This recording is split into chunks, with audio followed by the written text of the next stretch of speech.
Hello, everyone. It's Mrs. Fontre here. And today we're going to be talking about one of my favorite times in all of art history, and that is the Renaissance. Can you say Renaissance? Renaissance. It's really kind of a fun word to say. So let's jump right in and talk about how it fits into the rest of art history. All right. Renaissance was around 1400 or 1400 to 1600 CE, or people call it AD sometimes too. So that's like our common era. This is kind of close to where we are today. And Renaissance actually means rebirth or renewal, or kind of like bringing something back to life. And before the Renaissance, Europe fell into this time known as the Middle Ages or the Dark Ages. And the Renaissance was about rediscovering the old ways that the Greeks and Romans used to do things, all right? So they started to value education more, and science and art, which is why we're talking about it. Literature and writing and music and people, they started to kind of bring back some old values from the ancient times. And some very famous artists during these times, and we'll talk a little bit more about them, are Donatello, Leonardo da Vinci, Michelangelo, and Raphael. Okay, maybe those names sound a little familiar, and we'll talk about why in just a minute. But if you think, whoa, wait a second, like what all happened in between there? Because we talked about cave art earlier this year. We talked about ancient Mesopotamian art, and usually we talk about ancient Egyptian art as well. We kind of do those every other year, but what happened in between? So let me show you with art and how things kind of changed, all right? So if you look back at sculptures from ancient Egyptian times, they were pretty like new, and like there was a new thing to do. So the people didn't look quite as realistic, and they had their arms kind of close to the body so they wouldn't get broken off. But as time went on with the Greeks and the Romans, they learned how to get pretty good at making these sculptures look like actual people. You can see from the timeline of how the statues changed, they look more and more realistic, right? All the way up to the Romans with that really realistic looking robe that she has on with all those frillies and those blowing in the wind. Looks really realistic, right? But then after the Romans came these Middle Ages or the Dark Ages. And you can see on the left, there is a sculpture from the Roman times that's very detailed, very realistic. You can see like the fabric, it looks like a real person almost, right? But in the Middle Ages or the Dark Ages, art wasn't really as important anymore. They wanted art for one main reason, and that was to kind of tell the story of Christianity or religion, because that's what was really important about at that time. So it didn't really matter if the art was as realistic as it used to be, as long as it told the story they wanted, okay? So that's why art changed, because they valued or thought things were more important, which happens sometimes in history, right? And so this is where the Renaissance comes back into play, where we bring these old ideas back, these old styles, these old things that are important, and here we are, all right? So, like I mentioned a little bit earlier, there are four very famous artists from this time, Donatello, Leonardo da Vinci, Raphael, and Michelangelo, and you might know them from the Teenage Mutant Ninja Turtles. Now, I'm not sure who created this show or thought it'd be good to name them after Renaissance artists, but hey, it's an easy way to remember all of them, right? So, I like to pretend that they're the heroes, though. Give them the masks and the superpowers. So, let's get into some art that's new from the Renaissance and compare it to some art that we may have seen from other classes. So, for example, this is from this piece on the right is cave art with two bisons. It's just a sculpture with clay around some rocks in a cave. And the one on the left from the Renaissance is called The Pieta by Michelangelo. Now, normally in class, we have a big discussion to see what is similar or what's different. So maybe take a minute to think, how are these similar? How are these different? One thing that's similar is they're both three-dimensional. They're both something made out of clay or marble. So it's something you could walk around and see all the way around. But one thing that's very different is even though they're both realistic, you can both tell what they are. They're people and animals. Well, one of them is animals and one of them is a person and people, and they're very realistic, right? It almost looks like you could put your hands right into that lady's robes. It looks like real, right? I know a lot of people, when they see this piece at first, they think, oh my gosh, like there's a dude that's just laying there. Well, the story behind this piece is that it's Mary and Jesus after her son died. So it's supposed to be really kind of a sad piece. So he wouldn't be wearing a full piece suit, right? He died. So it's kind of sad. But anyway, the whole point of the Renaissance is being realistic and kind of having some religious stories behind it too, to kind of bring the Middle Ages together with the Renaissance. So that's how that kind of works. All right. So again, very, very realistic, right? Here's another one to kind of look at, the Renaissance versus ancient Egyptian. The painting from the Renaissance is done by Raphael. And the one on the right, we don't know the artist because it's so old, but maybe you can see that they are both people, right? They're both people that are painted, but the one from the Renaissance by Raphael is very realistic, right? You can see those pudgy little baby arms. It looks like you could just give a baby a little pinch on the cheek. It's so realistic, right? There's light and dark and medium values all through it. Like the Egyptian one is all just solid black hair or solid skin or solid colors. It's very solid. But even just looking at like this lady's red shirt, look how many different types of red are mixed in, right? There's light red, medium red, dark red, there's shadows. There's so many colors in that, right? So it looks a little bit more realistic. Right? All right, on to one more to show you. We'll be talking about some more Impressionist artists in the future here, but one of them we like talking about is Claude Monet, and you can see his painting on the right with lots of bright colors and kind of a sunset, a little fuzzy looking. And the one on the left is a painting by Leonardo da Vinci, right? You can see, again, I think the big theme here is it's very realistic, right? You can see the people, there's an angel, there's a garden, there's some landscape in the way back. It looks pretty realistic. Monet has really bright colors. And do they have as bright of colors from the Renaissance? Not as bright as Monet. And then his artwork was made a couple hundred years later, so they had better paints then. So the colors are much brighter for Impressionist and Monet kind of art. All right. So from here, I'm going to stop sharing my screen and I'm going to get out of here for just a second, but I'm going to be getting into what your grades project is, because it might be based on one of the artists we learned about and maybe some other common thing from Renaissance. So stay tuned and find out. So third grade, your project is going to be all about Mona Lisa. Now, the name should be familiar to you, and we didn't really talk about her in detail in our presentation today. But this is a black and white copy of the Mona Lisa. Maybe that sounds or looks a little more familiar. This was done by Leonardo da Vinci. And the reason why this painting is probably the most famous painting in the world, or like at least one of the most recognizable, because there's lots of stories and like controversy or like, oh no, you didn't kind of stories about the Mona Lisa. It was stolen a few times. We don't know a whole lot about Lisa. We think her name was Lisa.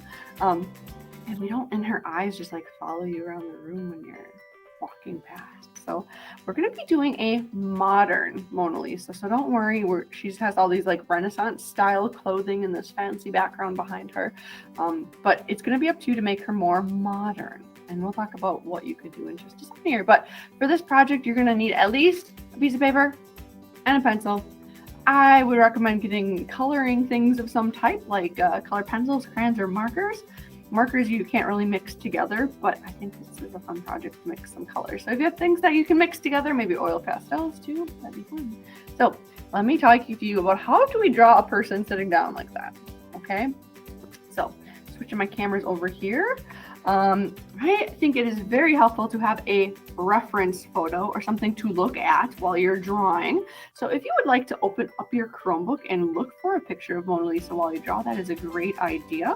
So maybe find another screen or come back to this or whatever you need to do to make this work. All right. So I always like starting at the head. All right. It's a kind of just a nice big circle here. So I'm going to start not at the very top, definitely not at the bottom. I'm going to start towards the top and do kind of this bigger head shape. Okay. It's kind of like an oval. Okay, nice little oval, kind of looks like an egg a little bit, maybe less pointy than an egg. Okay.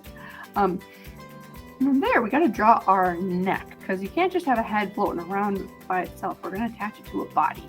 So I'm going to just kind of near, not the very bottom, but over close to the side, I'm going to draw kind of a curving line down. It's not like a perfectly straight, just like a little dip that goes in a little. And on this side, I'm going to do another one. Kind of dips in and goes out a little bit. Kind of like a tree trunk a little bit.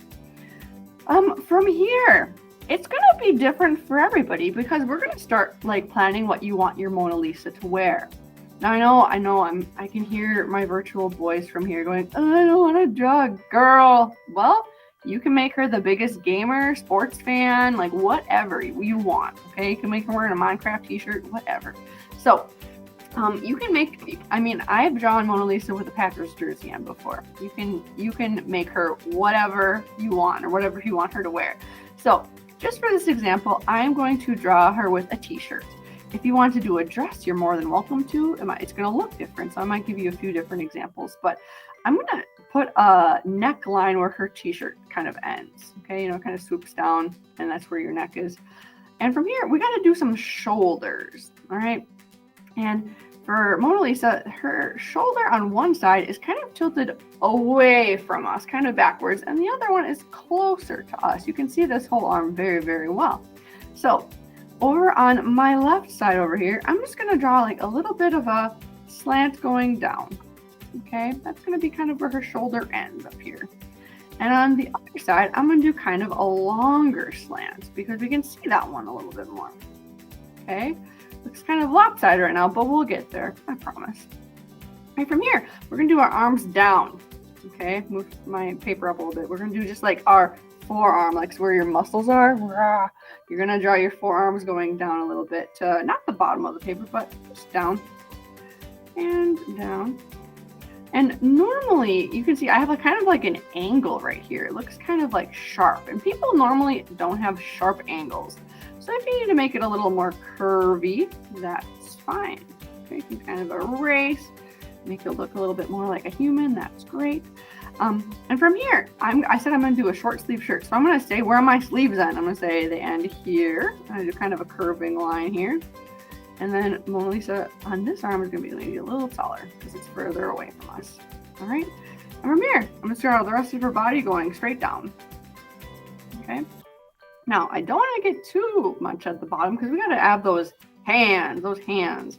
Hands are tricky. I totally understand. It's not the easiest thing. So let's talk about making them kind of just like flippers for right now. That makes it a little easier to think about versus like finger, and the spaces and the gaps. Oh, so let's think about them as little like seal flippers, okay? So from our left side, I'm just going to kind of make her forearm, her bottom half of her arm, like right here, come down and then kind of come down. And there, it's a little smaller than her big arm, her bicep, which is right. And like I said, I'm going to kind of do a flipper. So I'm going to do like it flips that way and it flips that way. Okay, to kind of make it look like a mitten a little bit. Maybe have a thumb over here. Okay, don't worry, we can worry about details and all that good stuff later. For our other arm, we're going to have it coming into this one again. And this one you can kind of see there's just like the finger. So we're going to pretend that's like the end of a mitten. So I'm just going to put like a big old circle right here. And from here, like I said, we can start adding those details, right? So if we know that there are some fingers that kind of go at a diagonal right here, why don't we add some like diagonal lines? It looks a little bit more like fingers. And then you're like, oh, well, it's not a perfect circle. Maybe we just make those more like fingers. So I'll just add like a letter U underneath it. Okay, looks more like a fish that way. Okay. Same idea with the top hand. I'm going to say, okay, let's say there's a finger that kind of curves over this way, and curves over this way. Like I said, we're not expecting to draw the perfect Mona Lisa. Leonardo da Vinci spent like 6+ years on this. So if your hands aren't perfect the first time down, that's okay. We can always practice that too as we get older. Now, right now she's just a floating top half of her body. Okay. Let's give her some legs. So kind of where these arms end, I'm just going to go line, okay? And from there, you could start adding like pants in or shorts or a skirt, or if you wanted to do a dress, you could do more, if you were, because some people think in dress, you could do some more like a strap here and a strap there, and it kind of goes around the arms. So if you want to do something like, oh, that almost looks like an apron, you can do a chef Mona Lisa. That all works too. But anyway, before I get into like the little details here, let's talk about her face, right?